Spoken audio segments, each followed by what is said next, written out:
Olá, tudo bem? Meu nome é Luciana Sabatini Neves, eu sou da comissão do ICAP Acadêmico e hoje eu tenho um convidado para apresentar para vocês, o professor Manuel Henriques Garcia. Ele é presidente da Ordem dos Economistas do Brasil, ele é vice-presidente do ICAPH, que é o Instituto do Capitalismo Humanista, e veio bater um papo aqui com a gente sobre o índice do capitalismo humanista. Bem, já fui apresentado de certa forma, mas vou dar algumas informações adicionais. Sou professor sênior da Faculdade de Economia, Administração e Contabilidade da USP. E já estou há vários decênios, viu, professora? Vamos lá, professor. Na FEA USP, em contato permanente com os jovens. A minha disciplina é denominada Economia e Direito e tenho contato com jovens que estão, via de regra, no segundo ano da faculdade. Então é um prazer estar contigo aqui, de um lado representando o Instituto do Capitalismo Humanista e você representando também o Instituto do Capitalismo Humanista, entretanto, mas com a nossa ala mais jovem, né? A nossa ala mais construtiva, né? Estamos preparando um grupo maravilhoso de jovens talentosos, nos quais você se inclui, para disseminar esse conhecimento fantástico que foi sendo escrito continuamente por nosso querido professor Dr. Ricardo Sayegh. É isso aí, professor. Muito obrigado. Mas hoje vamos conversar com esses jovens que o senhor trabalha tanto na faculdade, tem um contato tão direto. Eu gostaria que o senhor abordasse ou explicasse um pouco mais sobre o índice do capitalismo humanista. Bem, nós temos de um lado a teoria do capitalismo humanista. Eu, como presidente da Ordem dos Economistas do Brasil, claro, sou economista, né? Também sou advogado, estou inscrito na Ordem dos Advogados do Brasil, a nossa seccional São Paulo, e num determinado momento da minha vida, um momento maravilhoso, tive contato com o capitalismo humanista. Luciana, a relação é a mais, digamos, fantástica possível. Porque nós, economistas, temos na teoria do desenvolvimento econômico, que é uma parte da teoria econômica que, via de regra, não está sendo devidamente considerada nas faculdades de economia. Recentemente, um colega escreveu no jornal Estadão, o colega chama-se professor Roberto Macedo, ele escreveu um artigo dizendo, olha, está havendo uma falha nos cursos de economia.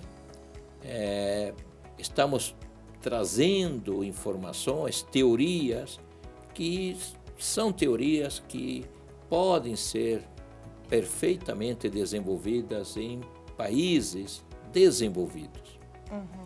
E ele diz, olha, a razão é simples, é que a grande maioria dos professores foram ao exterior, Estados Unidos, Reino Unido, e lá travaram conhecimento com uma teoria econômica especial para eles. Que tem uma realidade diferente. Que tem uma realidade diferente. E aí, fica sabendo que eu falei, opa, peraí, deixa eu ver meu livro, porque eu tinha um livro escrito junto com um colega, o professor Marco Antônio Sandoval de Vasconcelos, colega da USP também, e o nosso livro chama-se Fundamentos de Economia. É um best-seller, é o livro mais vendido na área, olha que coisa bacana, desde 1997. Parabéns, professor. Livro. E olhando lá, falei, opa, deixa eu ver aqui, que não posso, estamos na 6ª edição. Opa, temos lá o capítulo sobre a teoria do desenvolvimento econômico.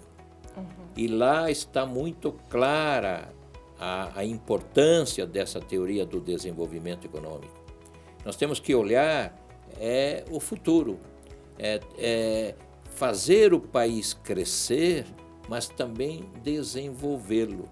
E o desenvolvimento está nos mais diferentes setores da sociedade. Pode ser na área cultural, nos teatros, cinema, enfim, como é que a sociedade vai se incorporando nessas áreas culturais e como é que as políticas públicas, sociais e econômicas devem ser levadas às pessoas mais carentes.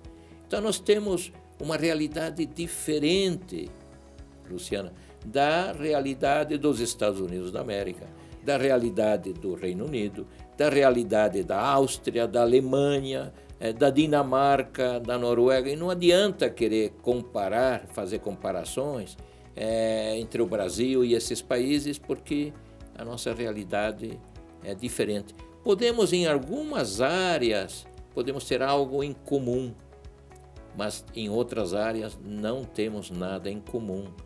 E o que nós temos são milhões de brasileiros que estão fora, totalmente fora, de algo que poderíamos simplesmente qualificar como dignidade da pessoa humana. Sim, Estamos professor. muito longe disso. Por quê? Porque somos um país em vias de desenvolvimento. Então, nós temos que olhar o desenvolvimento econômico sobre esse ângulo. Quando eu tive a felicidade de me defrontar com o capitalismo humanista, com as ideias do professor Ricardo Sayegh, junto com o professor Wagner Balera, e tive também a honra, né, de fazer o preâmbulo do livro, né? E ao fazer o preâmbulo do livro, ocorreu um fato muito interessante, que uns dias antes de receber essa honrosa missão, eu estava conversando com o meu querido professor Antônio Delfim Neto, exatamente sobre esse capitalismo tão selvagem que nós estamos observando, principalmente no Brasil, e olhando esse ponto de vista, sobre o ponto de vista da dignidade da pessoa humana, sobre o ponto de vista dos milhões de brasileiros que estão abandonados, que estão passando fome. A Isso mercê, né, professor? é algo que não podemos aceitar, não podemos aceitar. E aí, conversando com o professor Delfim, ele me disse, conversamos sobre alguns professores da faculdade de anos, de décadas anteriores, e ele me falou, leia este artigo do grande economista John Maynard Keynes. E depois voltamos a conversar. Aí, na verdade, não era um artigo, era uma palestra desse grande economista chamado John Maynard Keynes, Que é o pai do welfare state, não? que em 1930, exatamente, que em 1933, em Dublin, ele disse coisas verdadeiras, ele soltou o coração. Uma coisa é o livro que ele escreveu em 1936 para salvar o capitalismo, para dizer, olha, o marxismo morreu, Marx morreu, esqueçam dele, gente. Temos que olhar essa outra alternativa que é melhor. Só que esta alternativa que é melhor, os adjetivos negativos que ele colocou sobre o capitalismo foram tantos, Luciana, que a gente dizia, opa, peraí, mas esse homem é um economista brilhante, ele salvou o capitalismo, ele tem uma série de instrumentos para que aquele determinado país venha a crescer. E o que ele está dizendo? Ele está dizendo que este capitalismo é selvagem, o capitalismo é mentiroso, ele não entrega o que promete, ele deixa muita gente para trás, ele não é perfeito, ele é egoísta, excludente. E ele diz, sim, mas o que temos para colocar em seu lugar? E aí entra... Aí no meu prefácio, eu disse, olha, se Keynes estivesse vivo, certamente ele diria, há algo a ser colocado no lugar desse capitalismo que nós estamos presenciando, que é nocivo, é excludente, deixa todo mundo para trás. É o capitalismo humanista. E quem colocou foi o professor Ricardo Rasson Sayegh, professor Wagner Balé e o professor Manuel Henriques Garcia. Não, eu, na verdade, a teoria já estava construída. O que eu fui e coloquei foi que, na teoria do desenvolvimento econômico, nós temos o mesmo objetivo. Qual é o objetivo? A eliminação da pobreza. O economista tem que atuar no mundo real para a diminuição da pobreza. É verdade que, às vezes, em países em vias de desenvolvimento, é um sonho erradicar de maneira absoluta a pobreza.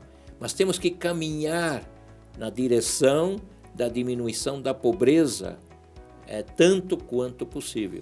E aí o que nós temos que fazer? Nós temos que utilizar aquilo que está na nossa Constituição. Eu não estou fugindo do tema, o índice do capitalismo humanista, mas eu estou chegando lá, né, no índice do capitalismo humanista. O que está na nossa Constituição? O que nós vemos no artigo 1º da Constituição?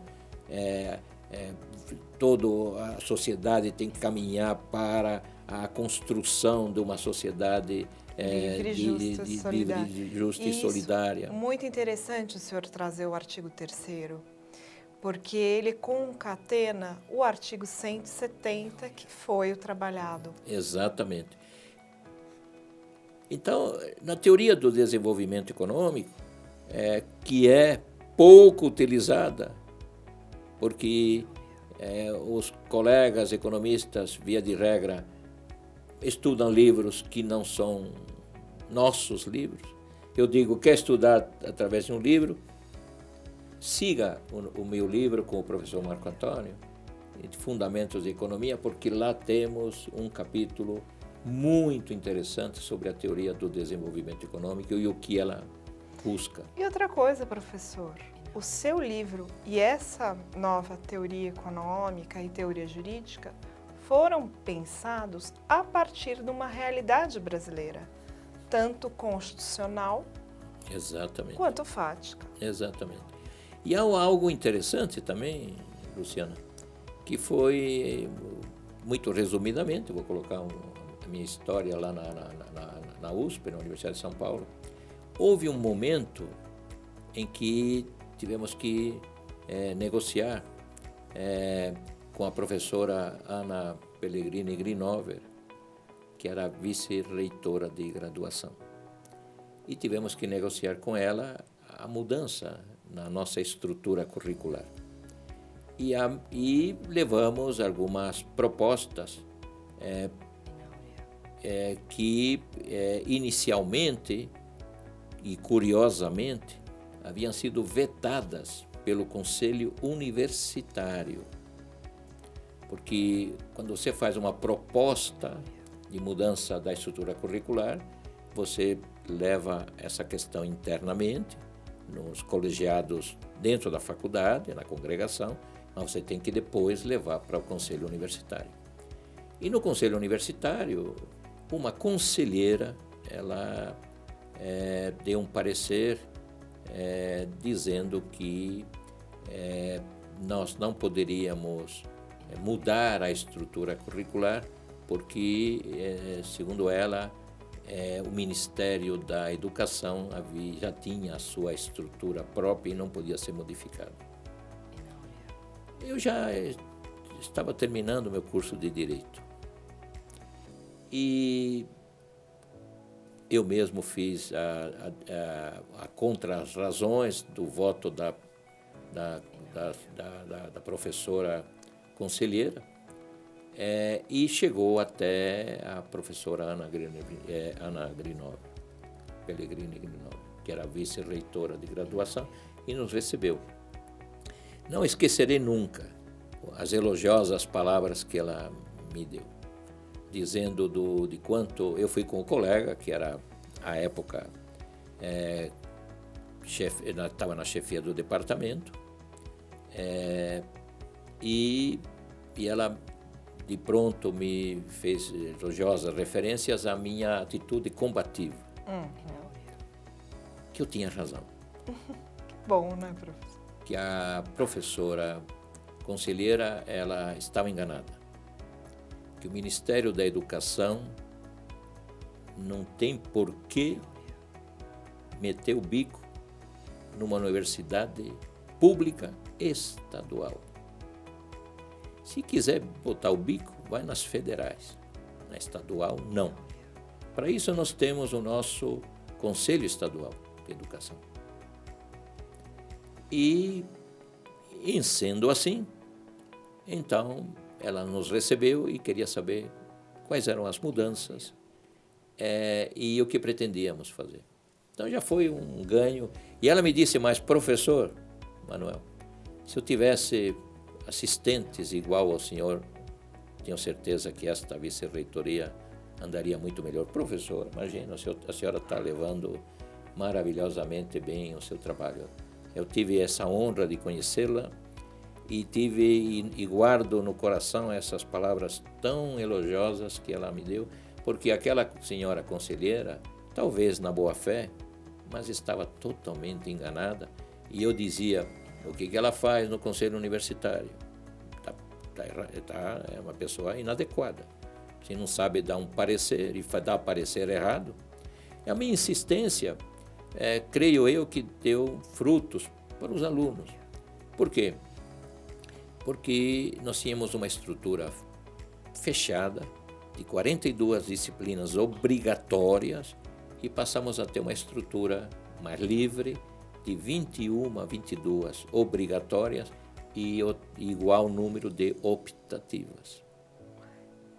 E aí aparece a minha disciplina optativa. Eu sou economista e sou advogado e tenho um livro e quero passar para os alunos algo que eles não têm nas demais disciplinas. E eu levei a palavra Economia e Direito. Aí a professora Ana Pellegrini, ela me disse, professor, estamos indo bem, mas eu tenho a impressão que esse ponto aqui vai ser muito complicado, porque parece que o senhor está querendo tirar o emprego dos colegas do Largo São Francisco. Por quê, professora? A palavra direito. Mas ela tem que aparecer na economia também. Não, mas se ela aparece, os professores do Largo São Francisco vão querer dar aula junto comigo.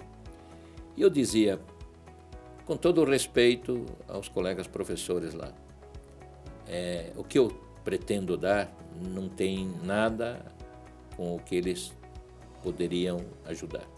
Sim. Aí eu olhei para a professora Ana e eu disse, professora, e qual é a solução? Falei, o senhor vai encontrá-la. Falei, se eu mudar o nome?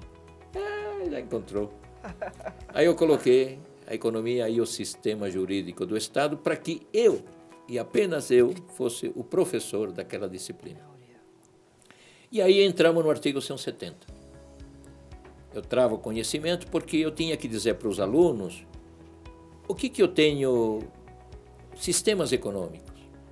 Qual é o sistema econômico que é melhor? Discutiu-se muito o socialismo, o capitalismo. Qual é o melhor sistema econômico? Não sabe. Os capitalismos, não, professor? Os vários tipos de capitalismo. Bom, socialismo não queremos, comunismo muito menos. Isso vai contra a natureza da pessoa, da dignidade da pessoa humana, tira a liberdade da pessoa de pensar, estaríamos na polícia do pensamento, nada disso. Então, qual é a ordem econômica nossa?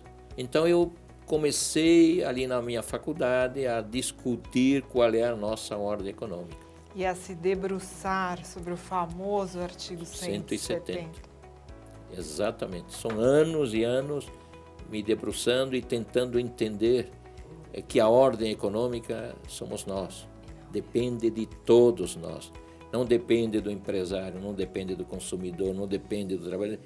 Todos temos que caminhar na valorização do trabalho humano. Todos temos que caminhar na direção da dignidade da pessoa humana, da valorização da pessoa humana, da justiça social.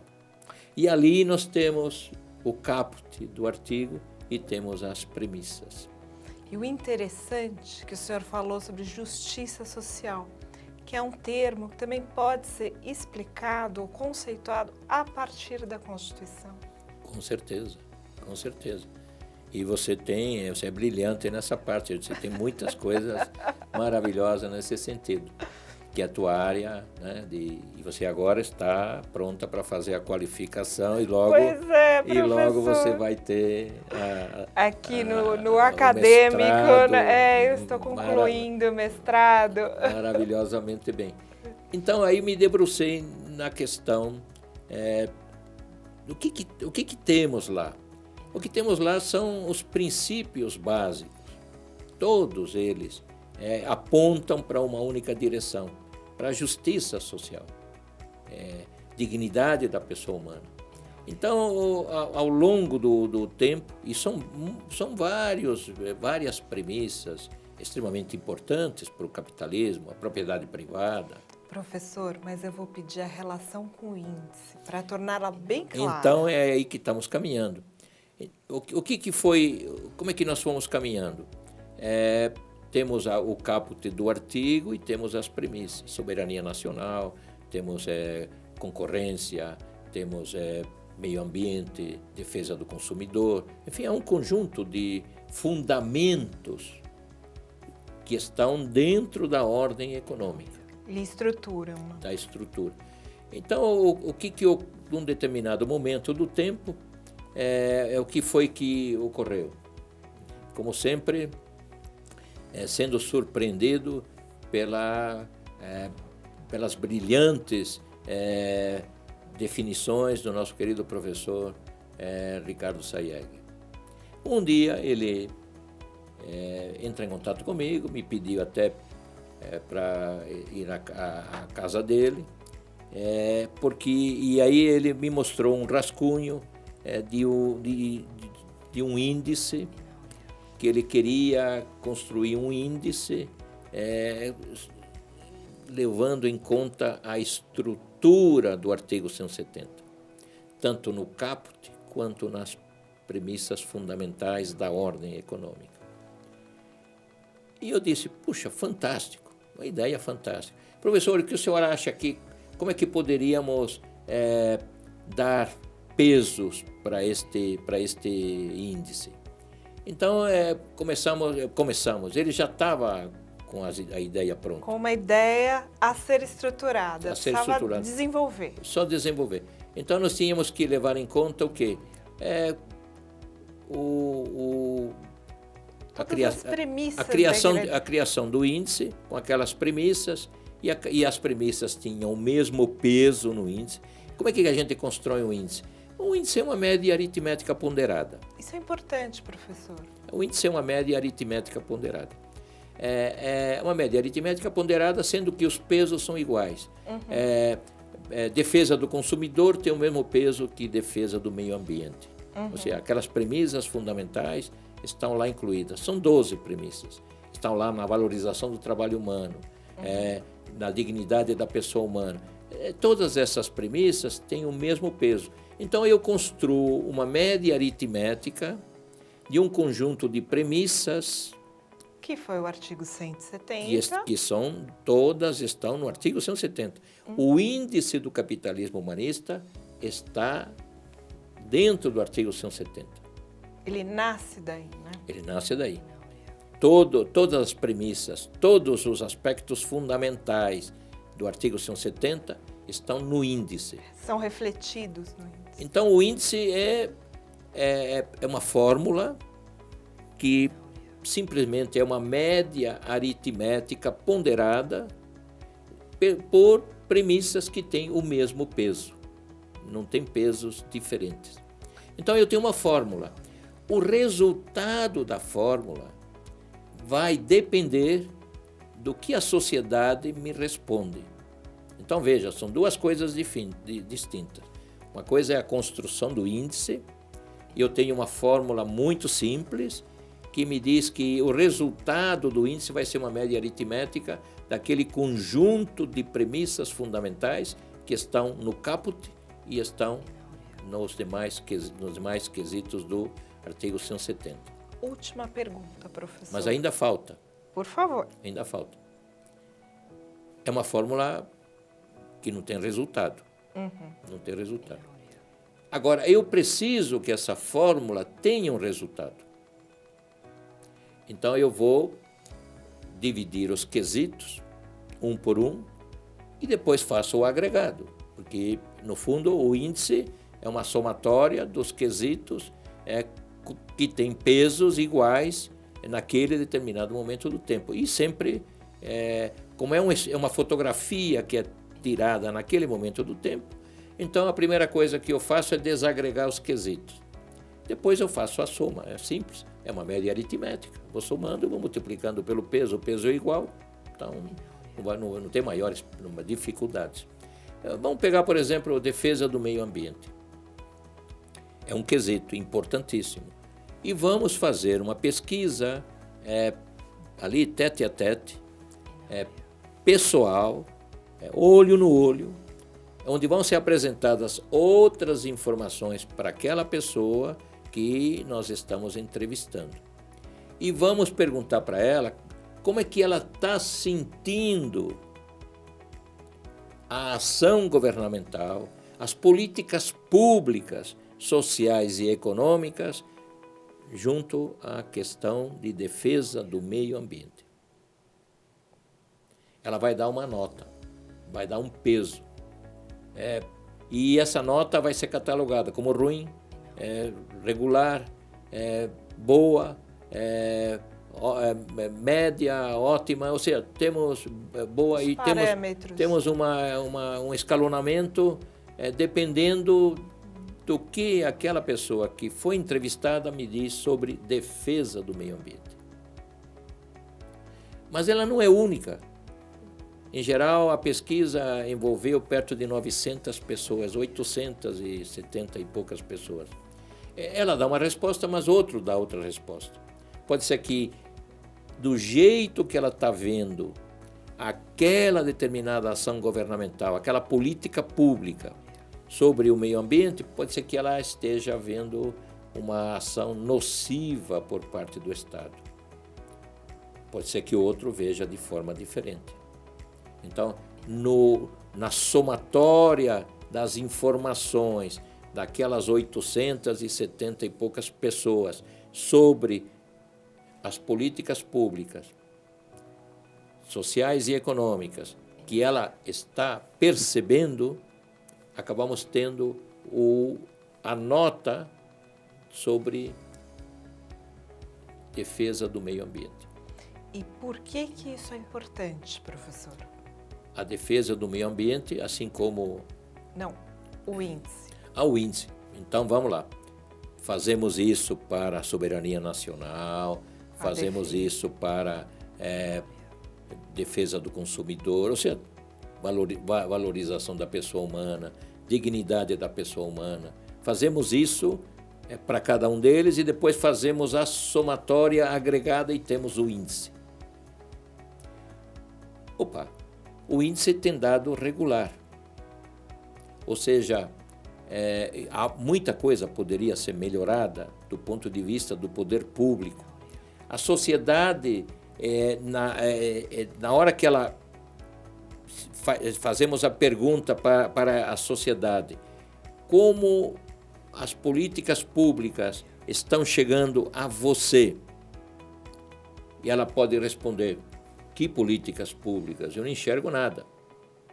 Então, o índice é um instrumento espetacular, porque tanto no desagregado quanto no agregado, o índice me mostra a capacidade que o cidadão tem em perceber se o Estado lhe está devolvendo algo ou não. A capilarização das políticas públicas, se elas chegam a quem precisa. E a resposta é muito ruim. O índice é regular, pode muito bem ser melhorado.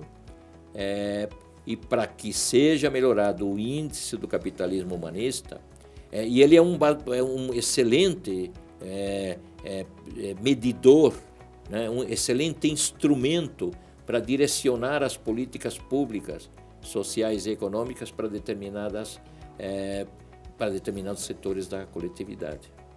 Luciana, às vezes as pessoas colocam as coisas de uma maneira invertida. Temos um orçamento público. Alguém se apropria do orçamento público. Mas quem se apropria? Os mesmos. Vamos pegar uma Câmara dos Vereadores. O orçamento está lá. Os economistas, os administradores dizem, nós vamos receber tanto, a receita vai ser tanto. E a despesa? Aí eles têm a caneta na mão.